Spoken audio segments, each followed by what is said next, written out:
Today on Inspired Money. Yeah, before we were America's number one money couple, we were America's number one money disaster. Because, like you said, we came into our marriage two polar opposites from a financial standpoint. My wife was debt-free her entire life. She worked hard, paid her way through college, graduated with no student loan debt, graduated with a finance degree, was working for one of the premier financial institutions in the world and excelling at it. Me, on the other hand, I was a mess. I didn't know what I was doing with money. I ended up in a boatload of debt. I ended up with terrible credit, and we got married. This is episode 75 with author, educator, YouTuber, and one half of His and Her Money, Talaat McNeely.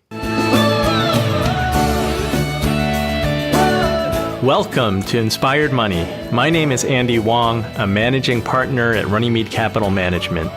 Each week, we bring you an interesting person to help you get inspired, shift your perspectives on money, and achieve incredible things.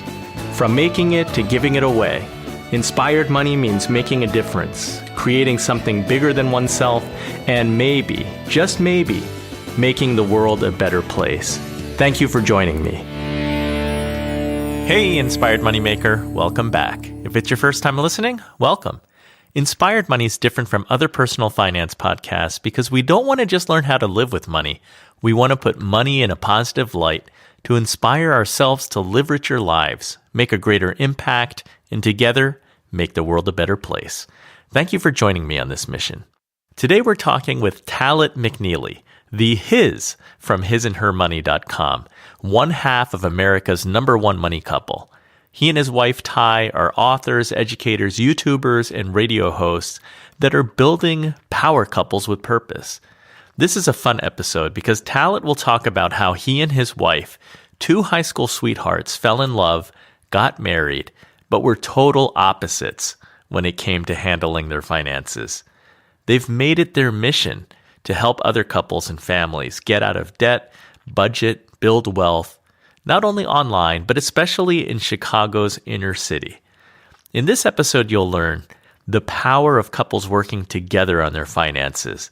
Talaat and his wife did not always do that. In fact, you'll get a glimpse into Talaat's financial infidelity, meaning keeping his debt a secret before getting married, and tips on how Talaat and Tai paid off their mortgage in just 5 years. That's 25 years ahead of schedule. More importantly, they managed to do this while living on a single income. Tai's a stay-at-home mom, and Talaat is a special education teacher and school administrator. Now let's get inspired with Talaat McNeely.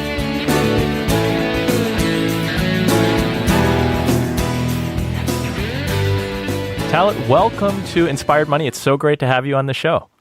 Andy, thanks so much for having me. I am thrilled to be here. Love the work that you are doing. Thank you. Likewise. Let's jump right in. What's your earliest childhood memory of money? You know, I think probably the earliest childhood memory is when my mother opened up a savings account for me. I started working at 13. Where I'm from, you could, in the summertime, you could be a caddy on the local golf course here at 13. And I remember having that as the time where she took me to our local bank and opened up a savings account. And I remember I could keep some of it when I made money at the golf course, but I also had to put some money away in savings. So probably that would be my earliest memory. That's a great one. Caddying. That's manual labor, but good making money in the summer. I could definitely tell you a lot about golf, just can't play it, man. I have an uncle who was a caddy over summers. My dad tells me that some of the bags he carried were bigger than he was, but good way to spend the summers. Yeah, it was a great way to spend the summer, especially at 13. I was always a big kid, so the bags were cool, and just to hear like some of the stories, like the guys would tell each other, and sometimes the ladies too, because this was a golf course where a lot of well-to-do people had membership, and it wasn't easy to get into, and so it was an amazing time as a young person, just being exposed to things that I probably, in a good way, that I probably wouldn't have been exposed to any other way. You know, the conversations, just to, you walk through the parking lot and you see all these Mercedes and BMWs and stuff like that. And just to see that there's this other more bigger lifestyle that could be attained through hard work and through discipline. How did you grow up? Did you grow up in what you would call a middle-class family?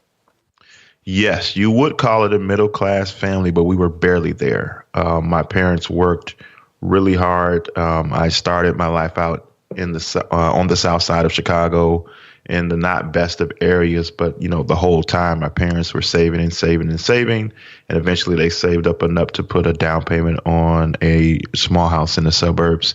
And so that's when we moved out to the suburbs, and had a better shot at better education and things of that nature. So yes, we were in a middle class neighborhood, but it took a lot of work and effort to get there and stay there. So lots of couponing, lots of Payless shoe store, lots of patches on my pants to make them last longer. Just really had to stretch a dollar to make it work. And to my parents' credit, they did that. And also to their credit, they ended up retiring with no debt. House paid off, everything paid off, and they're able to, have a comfortable retirement because of the decisions that they made. That's awesome. And I love that you and your wife, Tai, there's like this progression where you are trying to lead your family to do better than how you grew up. And I know that you also talk about you want to position your kids so that they can do even better. And that is a great thing to see. I don't know if you recall, when we first met, that was in Dallas about a year ago at FinCon, at a pretty swanky dinner hosted by the Center for Financial... Shoot, I'm not going to get this right. CFSI. I don't know what the letters stand for, but I know it's CFSI. Yes, CFSI dinner. And you were kind of way down at the other end of the table. I didn't get to chat with you as much as I would have liked to. You and your wife are doing incredible things. You guys are known as America's #1 money couple. You have 67,400 plus followers on YouTube. But you guys weren't always the #1 money couple. Can you talk a little bit about your paths and how you came into your relationship with sort of different money situations?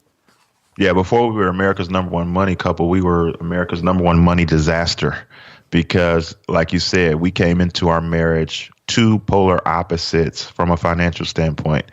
My wife was debt-free her entire life. She worked hard, paid her way through college, graduated with no student loan debt, graduated with a finance degree, was working for one of the premier financial institutions in the world and excelling at it. Me, on the other hand, I was a mess. I didn't know what I was doing with money. I ended up in a boatload of debt. I ended up with terrible credit, and we got married. So if you can imagine, she went from living a debt-free life to now having to figure out how we can pay off our debt. She married someone with bad credit. I mean, it was such a bad situation that on the first place that we moved into when we first got married, I couldn't even be on it because my credit was so messed up. And so that's how we started. And there was a lot of head butting. There was a lot because back it up even further, we almost didn't get married because of finances, because I wasn't being totally honest with her during the time where we were engaged and dating. I told her I had some debt. I didn't tell her how much debt that I had in totality because it was intimidating to know that I was not where I needed to be from a financial literacy standpoint, a financial management standpoint, and I was getting ready to marry this financial rock star. It was embarrassing. And so I hid it because I figured like maybe I can try and pay this off on my own before we get married so that I could walk into this marriage with a clean slate and not walk into this marriage creating financial problems. But it just didn't work out. And I just had to be honest and come clean like a few weeks before we got married. And it almost destroyed the whole relationship before it even got started. But, through a lot of prayer and a lot of conversation, we came back together. We went forward and we walked into marriage and we worked together hand in hand. And we ended up getting out of all of our consumer debt within the first year of our marriage, a little bit over $30,000. But man, it was a lot of head butting and a lot of lessons that we had to learn along the way. Even when we tried to do the right thing and thought we had a good plan, that thing fell apart because it was actually a terrible plan.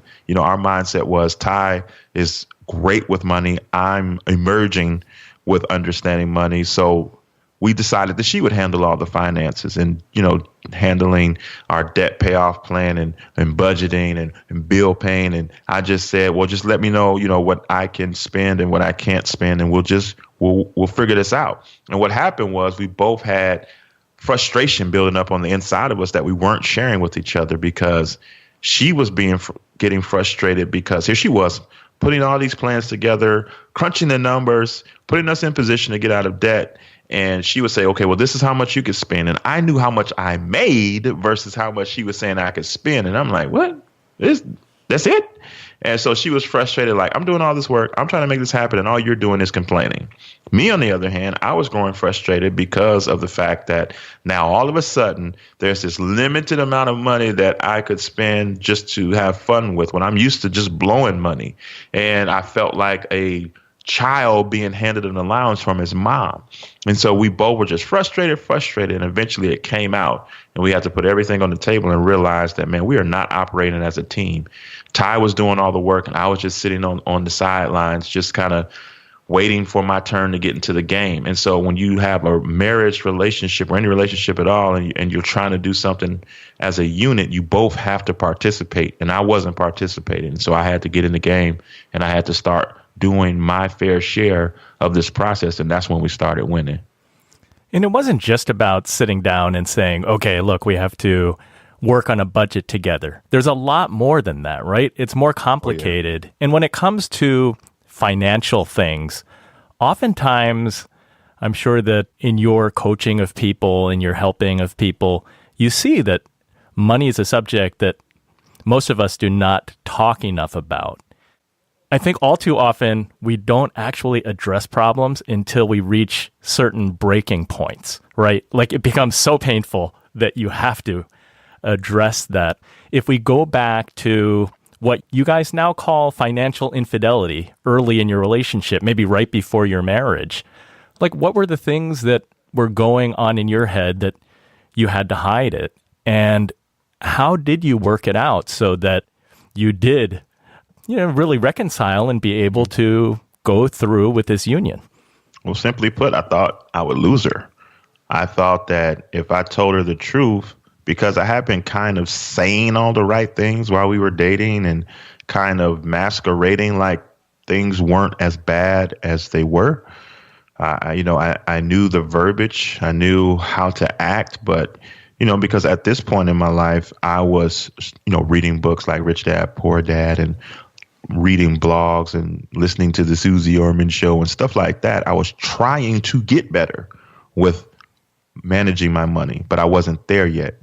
Plus, I had all the consequences of all my bad previous decisions. So although I was emerging, there's still all this debt attached to my name because back when I didn't know anything, I was making a bunch of reckless decisions. And so in my mind, I'm like, man, if I tell her the whole truth, she's going to not want to marry me. She's going to not want to be with somebody like me because she was the opposite. She never had an issue with managing money. She never had debt. She never had bad credit. She always had savings. She was investing. I didn't know nothing about that. I was just starting to learn. And so I felt inadequate. I felt less than. And I felt like I had to keep up this masquerade as, a soon to be head of household, that I know what I'm doing. I have a handle on this. You don't have anything to worry about. We're gonna hit the ground running. And I just tricked myself into thinking falsely that if I was transparent, I would not be able to marry the woman of my dreams and her. And it was the total opposite. Once my little plan didn't work and I knew that there was no way I was going to be able to pull this off, and the only option that was left was for me to come clean and just let the chips fall where they may, I was completely wrong. She was hurt, definitely, because I lied. And you don't want to build any type of relationship, marital or otherwise, on a lie, because that's a broken foundation. And we had to, like I said, we had to go our separate ways there for a little while because of the hurt and the pain. But we prayed and we fought. in a good way, like fought for our relationship. And we had to have a lot of tough conversations to really clear the air and be totally honest and be totally transparent. And that's when I found out that, her love for me was for me, the person, not the bank account or lack thereof, not the credit score or lack thereof. It was me, the person that she was in love with. And once I was able to clearly see that, we were able to come together and move forward. Yeah, there's so many great, valuable lessons in there. Tell me about your original plan, because you're reading some books. Yeah. And clearly you had to make some behavioral changes in how you were spending your money. What was your initial plan? And I understand that you had some time to work with because I think you were in the military. Yep. Thank you for your service. Thank you. It's just recently Veterans Day. Yep. So thank you. But you did have some time. You were deployed. Yep. But you had this plan trying to secretly chip away at the debt that you had. Yeah. So I had to plan to work harder to overcome my mistakes. And what I mean by that is I went and got an extra job. So like you said, I was in the military. So I was a soldier by day and a pizza delivery man at night. I was a soldier by day and I worked at Foot Locker on the weekends. I was going at it as best that I could, but I still was not the greatest at the management part. Yes, I could go make more, but I still had some bad spending habits. Now, they weren't as bad as they were. They were progressively getting better, but this did not happen for me overnight. I didn't become who I am today from a financial standpoint. It was a long process because there's a lot of bad habits. And whenever something is habitual, it's entrenched, like it's in your psyche. You feel a certain way when you see a sale at the mall or when you're going to a certain event. That means, oh, I got to go get a new outfit. Oh man, my favorite artist just came out with a new album. Let me go get that and 2 other albums while I'm there. And it was just, although I was moving in the right direction, although I was working extra jobs, I still didn't outpace the bad habits that remain. So I was able to make some progress as far as paying off debt, but nothing substantial. And I just don't think that it was supposed to work out because, like I said, God's not going to let you build a marital union on a fractured foundation, because you cannot build a successful marriage birth on a lie. And so I just think that, for me, I'm a faith-based person. I just believe that the plan wasn't supposed to work that way because it was a faulty plan built on a faulty premise. And so my plan had to fall apart so that I was left with no option but to come clean, so that the only way we could move forward was with the truth. Yeah, and another way of looking at your faith is that you were matched up with a financial rock star. Yeah. So I'm curious that once you came clean and you married a financial rock star, like what are some of the things that you learned in working together? Well, I felt like I had a teammate because this was hard for me, man. Trying to figure out how to undo my mindset around money was tough. And just to have an ally was huge. So as I'm reading blog posts or books or watching television shows, when something would click or if something didn't, I had somebody to talk to now. I had somebody to bounce ideas off of. I had somebody to say, well, what do you think about this? Should we be doing it this way? Should I move like in this direction?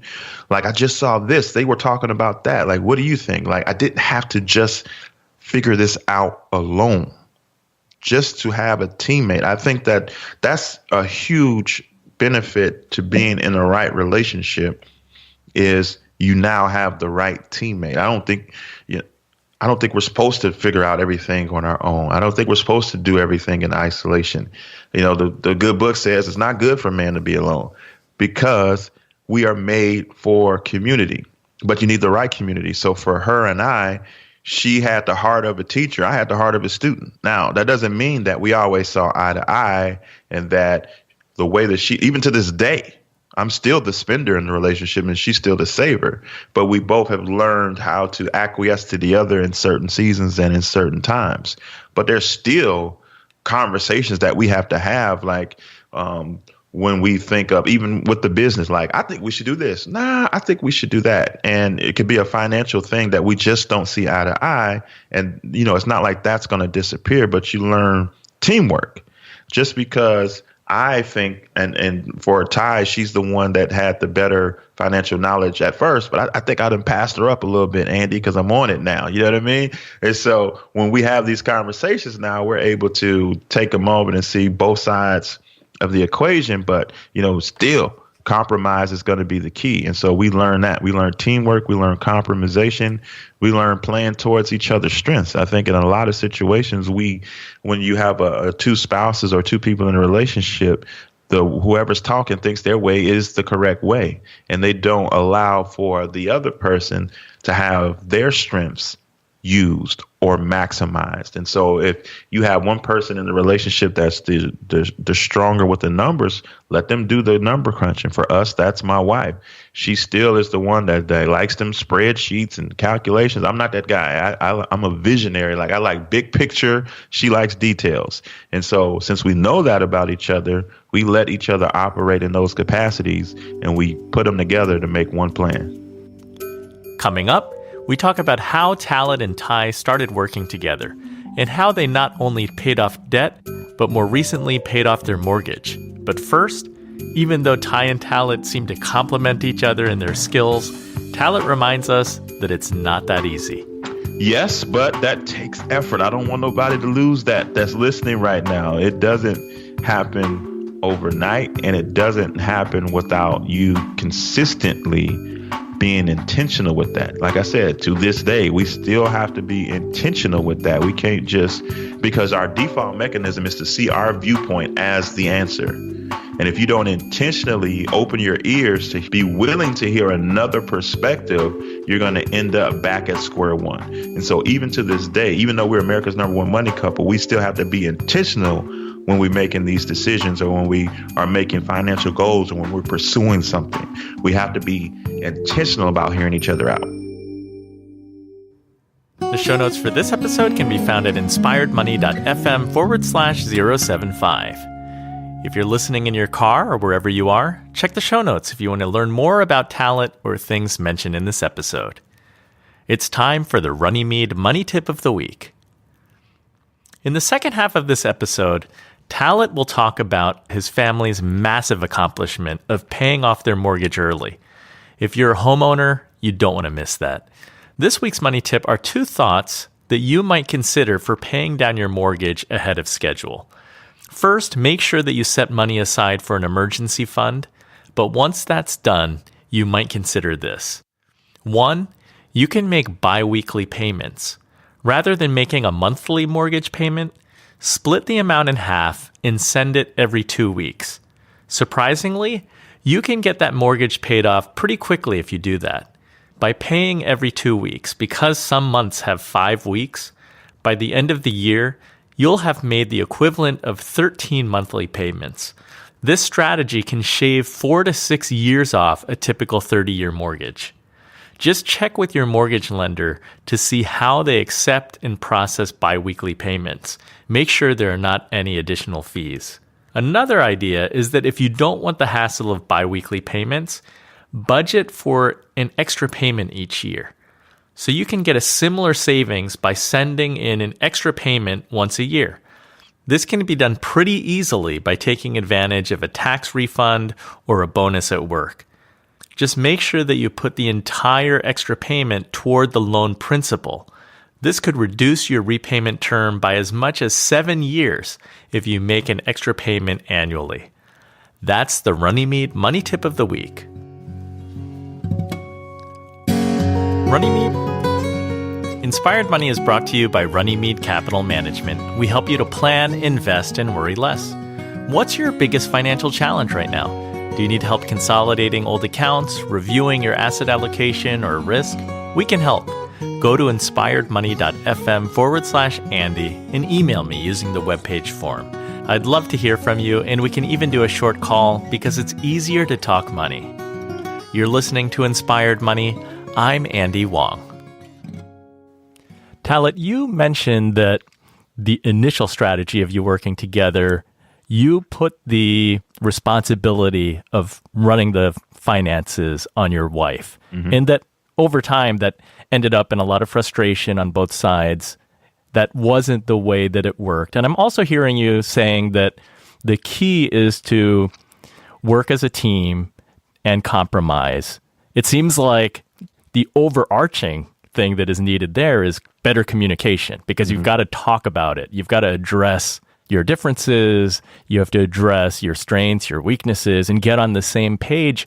What did that look like for you guys in transitioning away from Tai managing finances and you guys doing it together? So, like I said, she still remained in the role of number crunching. She still remained in the role of organization, putting a plan together. But instead of me just being handed the final results of said plan, I got a voice. I got into the situation. So she would put the numbers up. She'd come up with a plan. This is what I think we should do. And then now it was time for me to look at the plan, analyze the plan, ask questions about the plan, make adjustments to the plan, ask her for feedback about my adjustments, and then collectively we made a final decision. And we did that every month, sometimes a couple of times a month. If things came up that we needed to make adjustments, we were now both operating. So think about it like this. This is what we teach people a lot of times. So we're from Chicago, and in the 90s, Chicago was a buzz all about the Chicago Bulls. They won 6 championships. So if I ask your listeners, who's Michael Jordan, everybody would know. But then if I follow up with, do you know who B.J. Armstrong is? Not as many people will know. Well, when a lot of those championships, when Michael was the shooting guard, B.J. Armstrong was the point guard. Now, were opposing teams game planning for B.J. Armstrong in the same way that they were planning for Michael? No, absolutely not. But they both had a role to play. And both of them played their respective roles well. And both of them and the entire team became a championship team because they were willing to play their roles to the maximum. So what that looks like in the relationship and what it looked like for us was to not be the one on the sidelines waving a towel like, go, Michael, go, you got this. No, it's me in the game. Maybe I'm not doing what Michael's doing, but I'm doing what I have to do for this team. And so both spouses have to be involved. You play to your strengths. Whoever's the number person, do the number person, but the other person might have vision. Maybe you need to be the goal setter or the goal creator. And then y'all both look at all the numbers. You look at all the ideas. You look at the goals, dreams, and aspirations, and you both collectively go back and forth until a final family plan is created. So that's what we had to learn how to do. We had to learn how to both have a say, both have a voice, both have an ear to hear the other, and to both have our hands in the making of our future. That's great. So you have to listen and you have to voice your opinion as well. 100%. If you don't have a voice, then your team is only operating at 50% strength. And that's an F. And if you look in the education system, a 50 is an F. You're failing. You're not winning, and you cannot win. You're going to maybe be successful for a little bit, but if we're talking about long-term success, that's a recipe for disaster. So if you care about the future of your family's finances, then it's not going to work as a one-man or one-woman show. It has to be a combined collaborative effort if you're going to sustain long-term success, if you're going to leave a legacy for your children to pick up and run with. You're going to have to demonstrate that both of you all are in this thing together and that your family is the priority, and that as a unit, you will push your family forward to a new season financially. Very powerful. Now, to your credit, Talaat, I've heard your wife say that today you are actually better than her when it comes to. These are the facts. She's not here to say this, so. No, but if she was, she would. Yeah, I've heard her say that. She definitely would. I dove in. Like, I never stopped learning. Never. I'm not going to stop learning. There's always something new to learn. So, we got out of consumer debt. We paid off our house. And so now we have new goals where we want to get into investing in the real estate as a wealth building tool. And so I'm reading everything I can. I'm listening to podcasts. I'm watching videos. I'm talking to people that I know that are current real estate investors. I'm just always at a place where I want to get better and I want more. And I'm not complacent with what we've achieved so far because I know that there's so much more in store. And so I'm just always studying. I'm always a student of personal finance and leadership and investing in wealth building. And I just think that over the last 12, 13 years, just all that just add up to where, I have a very healthy knowledge base on various financial topics. You mentioned that you paid off your mortgage. I can't let that just go by with because it is a huge deal. Yeah. You guys were able to pay down, I think you had $30,000 in personal debt. Yeah, we did that in our first year of marriage, and then we just kind of just honestly chilled. From there, we did it. Yeah, that's great. But more recently, you guys together as a team were able to pay off, I think, $320,000. Maybe I have the number wrong. $330,000 pay off your mortgage in 5 years. Yeah. So 25 years ahead of schedule. How were you able to do that? So we made it a goal because we moved into our house 5 years ago. And we came into it with, again, a goal. Like we said, at first, we knew that we were not cool with waiting 30 years to pay off our home. So at first, we just said we want to pay off our home early. And then Ty made the bold statement, like, I think that we can do this in 5 years. Now, I'm the analytical person, and so my brain started doing numbers. I'm like, well, that would take this, that, and the other. I don't know how we're going to do this. But I didn't want to crush her spirit. As her husband, I love her. I said, all right, well, heck, let's do this. And so we went into it, and the only thing we could muster up at the starting line, the only thing we could muster up was an extra $20 payment.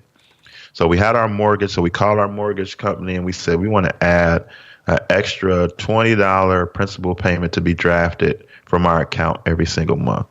And to be honest, Andy, that's all we started with. But what we said from the beginning, from the first payment that was due, we were not going to do just the minimum.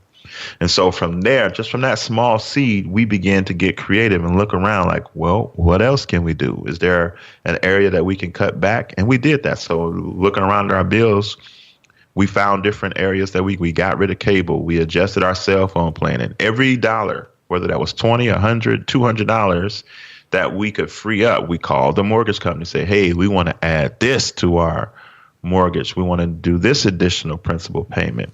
And, we did bi-monthly payments. Like we did, literally, we wrote it out after we got done because people kept asking us that question, like, how did you do it? And so we took that because we weren't thinking had this long blueprint to give everybody. So we had to literally sit down and think of all the things that we did to get to the finish line. It turned out to be 32 different things that we did. And so we packaged that and made a course out of it. But some of the things that we did was we just were not afraid to make the goal, and we wrote the goal down. Like, people cannot overlook the power of a written goal because that makes it real. If it's just in your head, it's not a goal, it's an idea.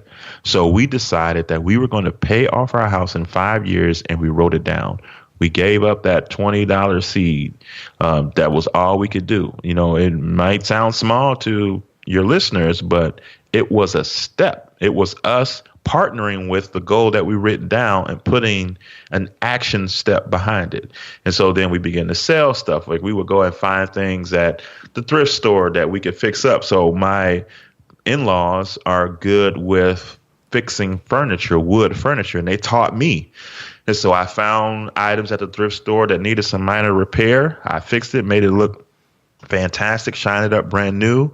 And then I would resell it on Craigslist and make, 5, 6, 7, 8 times what I paid for it at the thrift store. We did extra side hustles like mystery shopping.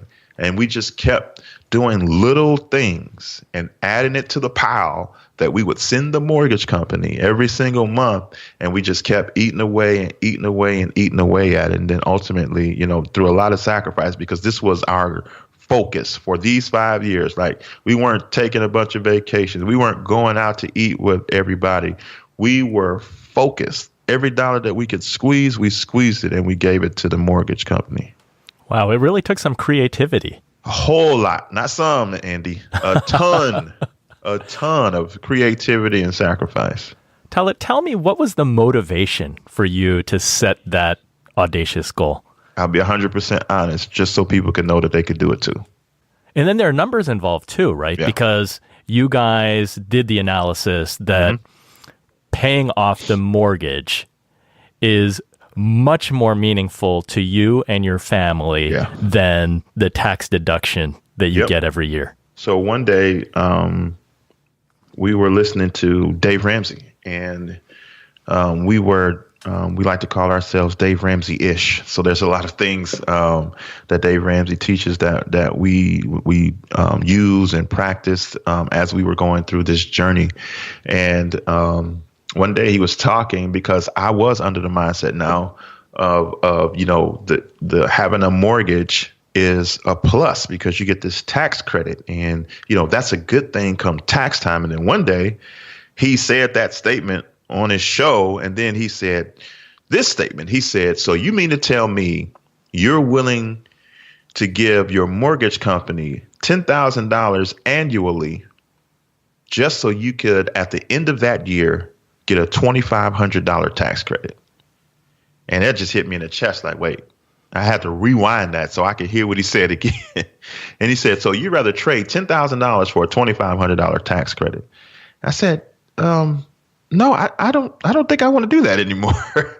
And so that was kind of like a seed that was planted even before we got our house, you know what I mean? To see things a little bit differently. And so, just having that mindset of, again, I didn't have at first a 5-year goal, but I just I'm not waiting 30 years and giving up all this interest. Because think about it, Andy, even with us paying our house off 25 years early, we still ended up paying $25,000 of interest.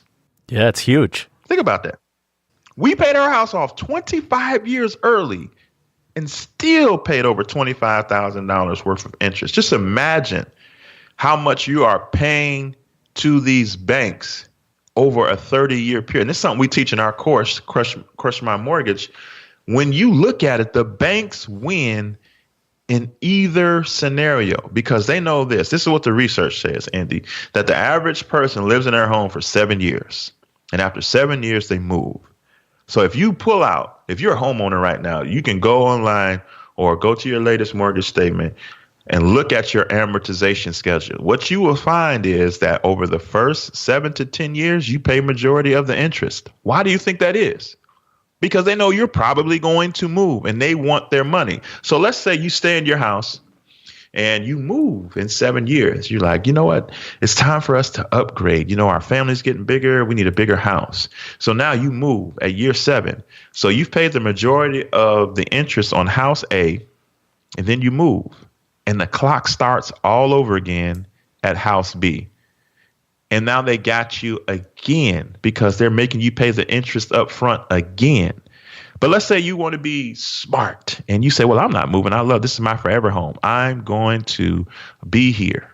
Well, by the time you get to the end of that 15-year mortgage or that 30-year mortgage, you pay for that house twice based on the interest that they gave you. They win in both scenarios. That's why it's so important to pay your mortgage off as fast as you can. And that's why we did it.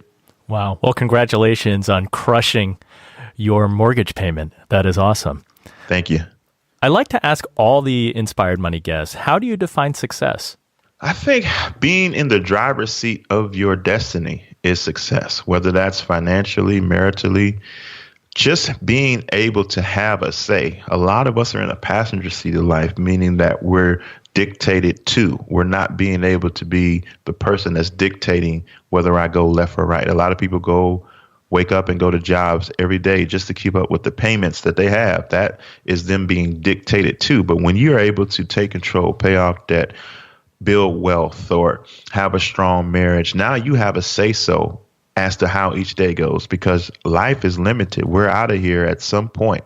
So it's imperative that we position ourselves in a position of power to be able to be in control of as many of those days as we possibly can, to live a life that's on our terms, to live a life that's based on passion instead of based on payment. So I think success is just you being able to have a say-so in where your life is today and where your life is going in the future. I love that. I love that. And I love the platform that you and Ty have built together, His and Her Money, teaching people. And I think the powerful thing is that you're leading by example. I mean, I know that you're an educator professionally also, but you're not just teaching by the book. You guys are walking the path and very proud to be examples to people. Yeah, that drives us every single day. Like I said, we did it, and we documented the fact that we were paying off our house just so other people can see that they could do it too. Not so us, we can be standing on the side of the finish line on our own, but we try to pull as many people as possible on this side with it. That's why we do our podcast, where we feature people and their debt-free story, so that, again, this message gets reinforced. Like, this isn't some anomaly. Like, people all around the country, all around you, are doing what they have to do to get out of debt and get in the driver's seat. And so we just love to be a blueprint for others to follow. We don't take that lightly, and we love the fact that we get to do this and help other people do the same. Well, thank you so much for sharing your very personal story, your successes, some of your struggles. Can you share with the Inspired Money listener where they can find and follow you guys and learn more? Yeah, everything is at hisandhermoney.com. And we are on every social media platform imaginable. And our handle everywhere is at His and Her Money. And if you want to learn how to crush your mortgage, we have a course that you can go to called crushmymortgage.com. Yeah, and I love the YouTube video of you and your beautiful family sitting at the bank conference room table, celebrating this momentous occasion. So I'll definitely include that in the show notes. And I've watched that more than twice. Oh, man, that's why we did it. We wanted to again show, like, you can do this. We went live from the bank when we were making our final payment, and they let us use their conference room and just, talk about it. So it was a great day. And we love the fact that people are really being inspired by that video. Very inspiring and such an emotional moment for you and your family. So thank you, Talaat. Thank you for spending time with me. No, I appreciate it, Andy. Love your show. Love the work that you're doing, and keep inspiring people to win with their money. So what was your favorite Inspired Money moment this week? I love how Talaat and Tai were so organized working together that they were able to pay off their $330,000 mortgage in just 5 years. This saved them huge amounts of money in the long term. Again, they did this only with Talaat working as a teacher. As Talaat said, it was not easy. They had to sacrifice, save, and be very creative about side hustles and making money. If they could do it, though, we can too. Congratulations again to Talaat and Tai. If you had a different favorite Inspired Money moment and takeaway, let me know by going to inspiredmoney.fm/Facebook. Let's continue the conversation there. Thank you so much for listening. I'm excited that the listenership is growing. If you want to help out, tell a friend about Inspired Money. Would love to grow our community, and your help is invaluable. The music you're listening to right now and all the other music on today's show is by the amazing Jim Kimo West. Aloha, Kimo. Have an inspired week. Do something that scares you, because that's where the magic happens.